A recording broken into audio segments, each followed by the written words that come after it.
Terutama hari ini hari Tarwiyah, besok hari Arafah. Arafah itu kita nanti disunahkan berpuasa, sebab pahalanya itu seperti puasa 2 tahun. Ada di sini yang puasa 2 tahun. Senin Kamis aja kayaknya ini ya, paling setahun sekali bulan Ramadan. Ini pahalanya kata Nabi seperti puasa 2 tahun, luar biasa. Maka yang punya kesempatan, punya kesehatan, ya, kalau bisa puasa Arafah, besok puasa Arafah. Kemudian ada satu amalan dari sahabat Abdullah bin Abbas. Sahabat Abdullah bin Abbas. Ada yang kenal sahabat Abdullah bin Abbas? Abdullah bin Abbas. Abbas pamannya Rasulullah SAW, punya anak namanya Abdullah. Jadi Abdullah ini sepupunya Rasulullah SAW, tapi beliau junior, jauh umurnya dengan Nabi SAW. Sahabat Abdullah bin Abbas, ketika beliau anak-anak, pernah didoakan oleh Nabi. Ini penting doanya ulama, doanya anbiya, ya, atau doanya orang tua, ya. Nabi pernah mendoakan sahabat Abdullah bin Abbas, ya, Allahumma faqihhu fid din wa 'allimhu ta'wil. Ya Allah, jadikan anak ini pandai dalam urusan agama dan juga faham betul tentang Al-Qur'anul Karim. Maka beliau dijuluki turjumatul Quran. Yang di antara sahabat yang bisa menerjemahkan tafsir Al-Quran adalah sahabat Abdullah bin Abbas. Beliau memberikan satu amalan. Kalau hari Arafah diusahakan, kalau mau mengamalkan ini, baca surah Al-Ikhlas. Baca surah Al-Ikhlas. Kata beliau gak usah banyak-banyak, 1000 aja. Kan Al-Ikhlas Pak, gak usah banyak-banyak, berapa? 1000 aja. 1000. Boleh dicicil, boleh apa? Dicicil. Ini nanti nih, ini kan udah masuk nih hari Arafah. Kalau hitungan Hijriah itu perpindahan hari itu sudah masuk hari. Ini kita udah bisa nyicil, ya. Baca dulu, ya, sambil ngopi gitu kan. Baca 200, nanti habis subuh 200, nanti siang habis duha 200, habis zuhur 200 gitu kan. Al-Ikhlas Pak, Al-Ikhlas. Kullu, insya Allah di sini semua hafal ya. Dalam hati buat masalahnya 1000 kita. Tapi ini amalan. Apa kata beliau? Setelah baca surat Al-Ikhlas 1000 kali, minta sama Allah, doa sama Allah, permintaan kita pasti diberi oleh Allah Subhanahu wa taala. Tidak mungkin ditolak doa kita kepada Allah Subhanahu wa taala. Itu hari apa? Arafah. Jadi selain puasa kita baca dulu 1000 kali, ya. Kalau Pak RW kayaknya udah biasa, ya.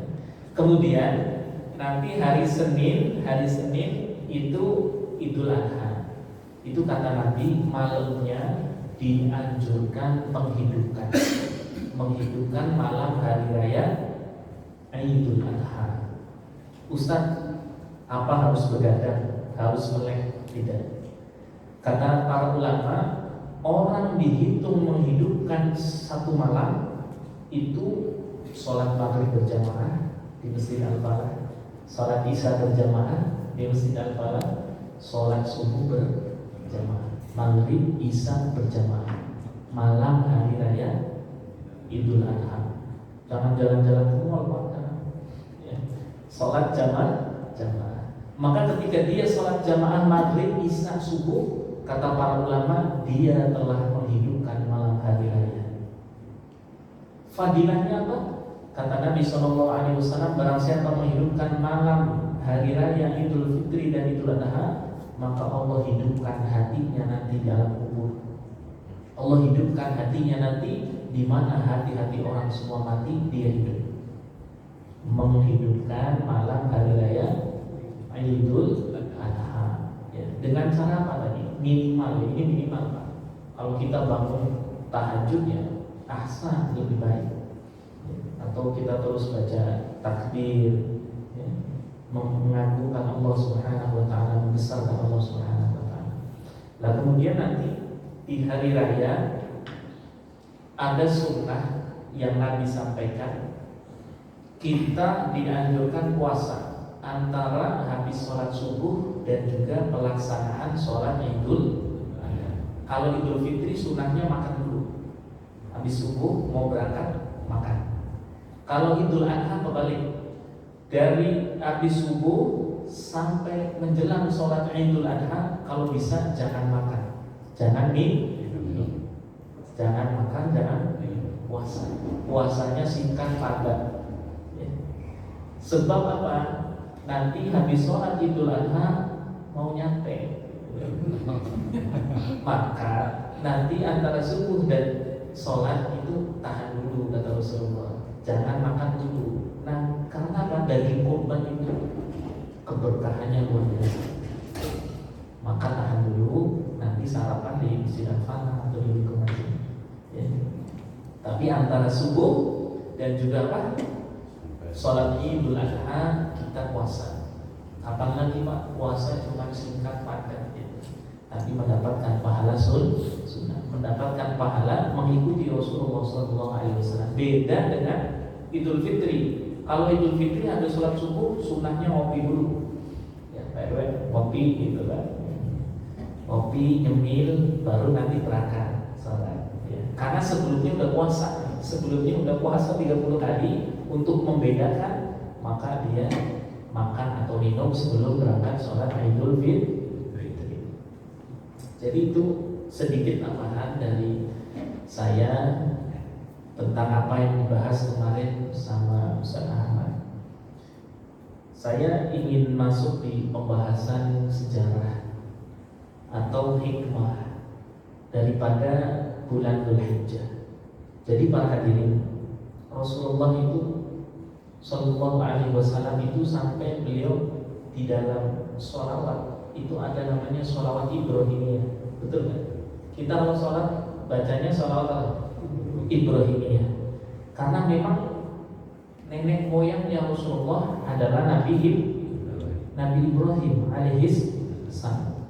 Nabi Ibrahim itu bukan hanya sekedar nabi, beliau bahkan mendapatkan julukan Khalilullah, kekasih Allah Subhanahu wa taala. Kata para ulama, ada beberapa sebab yang menjadikan Nabi Ibrahim itu menjadi Khalilullah. Di antaranya beliau kalau makan gak mau sendiri. Di antaranya yang menjadikan Nabi Ibrahim derajatnya menjadi Khalilullah, kalau makan gak mau sendiri, pengennya bareng-bareng. Bahkan beliau pernah berkilo-kilometer jalan hanya untuk mencari orang supaya diajak makan, supaya diajak makan. Itu Nabi Ibrahim alaihissalam. Nabi Ibrahim alaihissalam lebih mendahulukan perintah Allah daripada perintah manusia. Sehingga ini diantara sebab-sebab Nabi Ibrahim alaihissalam dijuluki apa? Kekasih Allah Subhanahu wa ta'ala. Dan di dalam Al-Quran Allah membahas Nabi Ibrahim sampai 63 ayat. 63 ayat membahas apa? Nabi Ibrahim alaihissalam. Saking luar biasanya Nabi Ibrahim alaihissalam. Nabi Ibrahim para hadirin itu kalau orang non muslim mengenalnya Abraham. Mengenalnya apa? Abraham. Seperti malaikat Jibril, mereka mengenalnya Gabriel. Ya. Kalau kita bukan Abraham, tapi Ibrahim alaihissalam. Beliau punya putra 2. Di antaranya Nabi Ismail dan juga Nabi Ishak. Nabi Ismail dan juga Nabi dari Ishak, Yakub, Yusuf. Terus ini yang cikal bakalnya Bani Israel. Cikal bakalnya apa? Bani Israel. Kalau dari Nabi Ismail setelahnya nggak ada nabi satupun kecuali Nabi kita Nabi Muhammad Sallallahu Alaihi Wasallam. Kita baca di dalam surat As-Saffat biar kita nanti bapak-bapak pulang bisa buka sendiri. Biar bapak-bapak nanti pulang bisa buka sendiri. Jadi ceritanya para hadirin, nggak apa-apa kita baca ayatnya. Tadi saya pas imam dibaca, wa qala inni dzahibun ila rabbi sayahdin. Nabi Ibrahim dulu tinggal di Babilonia. Ada yang tahu Pak? Babilonia, Irak. Itu dulu metropolitan. Ya, kalau sekarang kayak Jakarta, metropolitan. Beliau tahu kondisinya luar biasa. Oke, ekonominya bagus, tapi pergaulannya, budi pekertinya, lingkungannya itu tidak baik. Sehingga beliau hijrah dari Babilonia menuju Syam, tanah yang diberkahi oleh Allah Subhanahu wa taala. Di dalam Al-Qur'an ayatnya, wa qala inni dzahibun ila rabbi sayahdin. Sesungguhnya aku pergi menuju Tuhanku supaya aku diberi petunjuk. Dan ini sebuah dalil bahwasanya Allah bukan ada di langit, bahwasanya Allah bukan ada di atau di arsy atau di atas langit atau di atas arsy. Hanya berdasarkan ayat Ar-Rahmanu 'alal 'arsyis tawa. Ar-Rahmanu 'alal 'arsyis tawa. Oh, berarti Allah istiwa di mana? Di arsy. Ketika kita memakai dalil tersebut, maka nanti ada orang muncul, oh Allah ada di bumi. Wa qala inni dzahibun ila rabbi sayahdi. Oh Allah ada di sana. Ini Al-Quran juga para hadirin. Ya, maka kita warning, tidak boleh sembarangan mengenai masalah itu, masalah akidah. Ya. Yang dimaksud adalah apa? Ilmunya Allah Subhanahu wa taala, kekuasaan Allah Subhanahu wa taala, ya, kontrol Allah Subhanahu wa taala meliputi seluruh alam semesta. Jangankan di bumi, ya, di alam yang kita tidak tahu sekalipun Allah Maha mengontrol, Allah Maha menguasai. Ya. Makanya ketika ada kata-kata wa qala inni dzahibun ila rabbi sayahdin, aku pergi menuju Tuhan. Wah, Tuhan ada di sana. Kemudian selanjutnya ketika Nabi Ibrahim sampai di Syam, beliau berdoa kepada Allah, Rabbi habli minas sholihin. Hafal kan bapak-bapak? Pak RT hafal?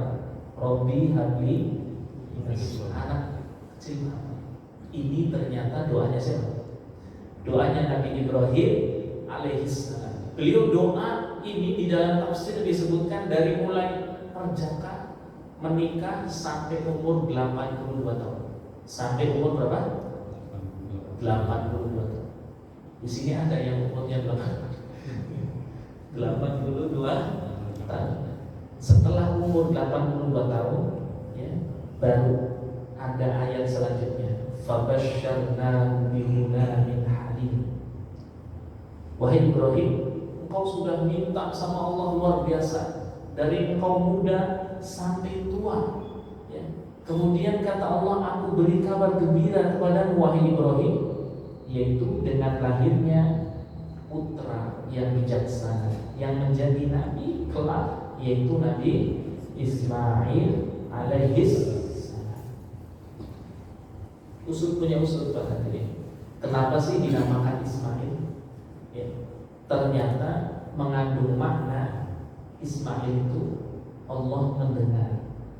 Ya, kalau para hadirin, ya, dari kata-kata ada sami'a, ya, sami'a yasma'u sama, itu artinya mendengar. Kalau Bapak bangun dari ruku bacanya apa? Sami'allahu liman hamidah. Allah mendengar setiap hamba yang memujinya. Itu kan. Ternyata setelah lama Nabi Ibrahim berdoa, memohon kepada Allah Subhanahu wa taala, bahkan dulu Nabi Ibrahim nyembelih sapi, nyembelih unta puluhan, sapi ratusan, dombanya ribuan. Sampai maaf, tetangga-tetangga Nabi Ibrahim memuji Nabi Ibrahim adalah nabi yang dermawan, nabi yang luar biasa sedekahnya, Nabi Ibrahim mengatakan, wahai umatku, wahai saudaraku, jangankan unta, jangankan sapi ataupun domba, seandainya Allah beri aku keturunan, aku siap kurbankan di jalan Allah Subhanahu wa taala. Aku siap wakafkan putraku di jalan Allah Subhanahu wa taala. Dulu ada kata-kata